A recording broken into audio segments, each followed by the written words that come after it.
అర్థమయ్యా ఒకసారి ఇది విను. మనం డైలీ పడుకొని లెగడానికి ముందు ఒక 10 నిమిషాల్లో, పావుగంటో లెగిచి ఒక చిన్న ఎక్సర్సైజ్ చేయము, చిన్న వర్కౌట్ చేయము. ఒక 10 నిమిషాలు, 5 నిమిషాలు. కానీ మన హెల్త్ బావుండాలి.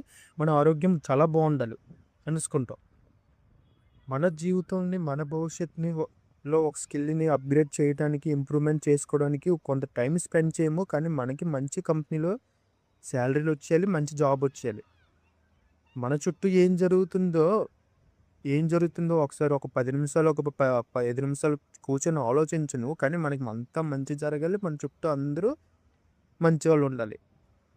ఇలా ఎన్ని రోజులని ఆలోచించుకుంటూ మారొచ్చు అనే ఆశతో బతికేస్తాం. ఇవేవి కూడా మనం ఏం జరుగుతుంది అనేది తెలుసుకోలేకుండా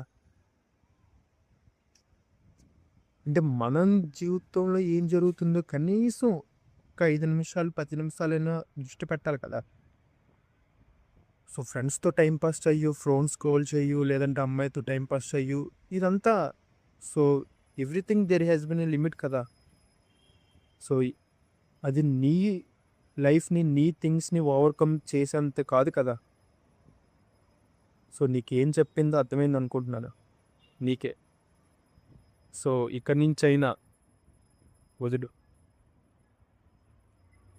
ఫాలో చేసి పెట్టుకో. ఇలాంటివి చాలా మాట్లాడుకుందాం. ఎళ్ళే ముందు లైక్ చేసి